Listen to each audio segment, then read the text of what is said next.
Well, what did you make of the PM speech? Well, another Rishi Sunak reset. I mean, I've lost track of how many we've had. I think my personal favourite was the one where he said he was the change candidate, then he brought back David Cameron a few weeks later. The theme of today, face the future. I mean, I can't think of any British politician more afraid of the future than Rishi Sunak, who's refusing to call the election we all know is coming and that we all want, and is squatting in Downing Street till it happens. So not impressed as ever. And as Sam Coates has said, if we want to talk about national security and defence, well, just look at the Conservative record over the last 14 years. Look at the reduction in spending, look at the reduction in the size of the army. If he wants to fight an election on that, great, but it'll be on the Conservative record in office. And people, I think, want to change from that. Let's talk about defence, shall we? Because, look, you make these points about the record in office, but I guess what the Prime Minister is saying is that they have a committed plan to defence funding. So they want to commit to spend 2.5% of GDP on defence by 2030. You say you'll do it when conditions allow. And I guess the argument is doing it when conditions allow. I mean, that's quite meaningless. What if conditions never allow? What does it mean? It's a reflection of where we are. Now, for us, this is a priority. We want to see that happen.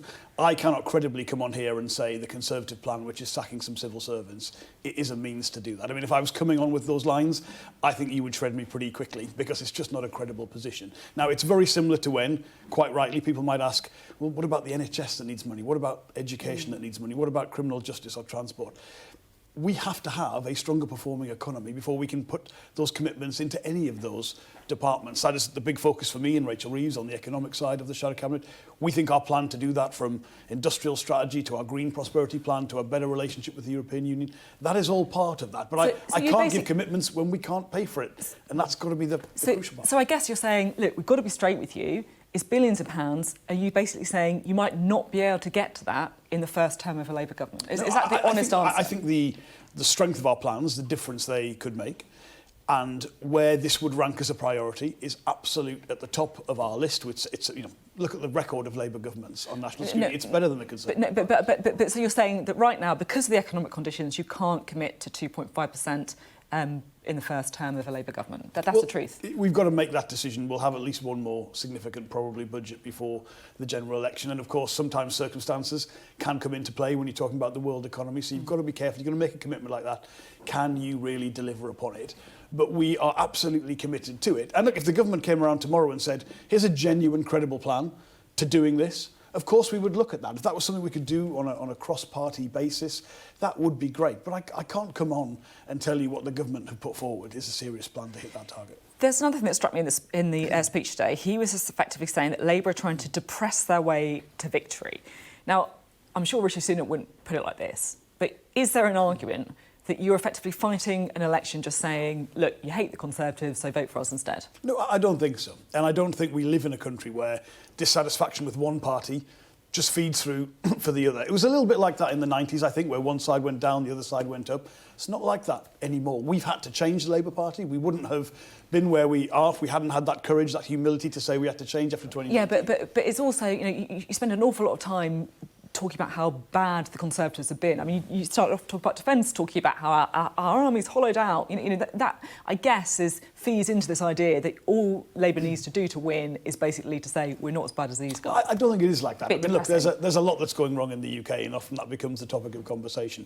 I think our plans for ambition on climate change, on getting good jobs in the UK on the back of that ambition. You watered down your climate change. It's not a great one. It's still the most expansive and substantial programme of any prospective government.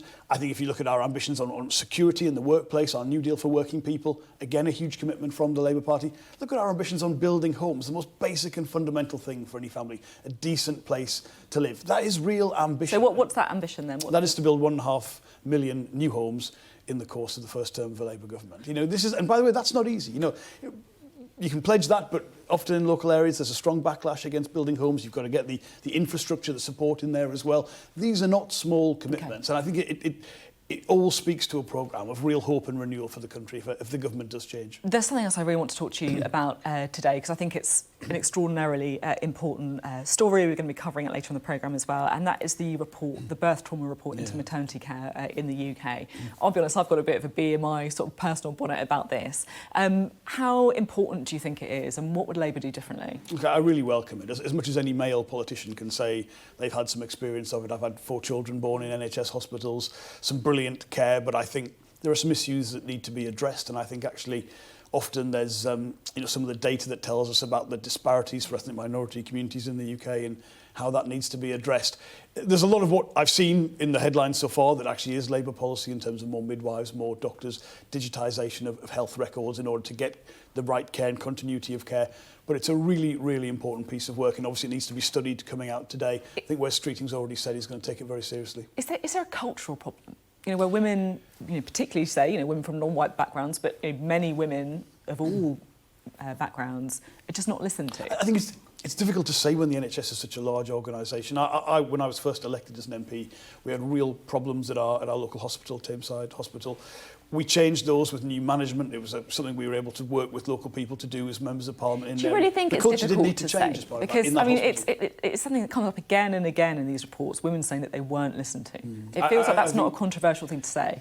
I think the worry is when you have a report like this that it's going to create a splash, and then is it going to be followed through with? Is it going to be dealt with? I think the kind of issues that I've seen being identified there, they will strike a chord with people. I imagine you've got people contacting the show maybe with a personal experience that chimes very much with that.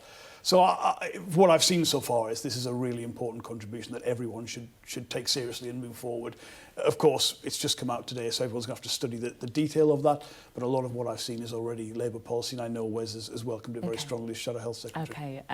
Okay, thank you very much indeed.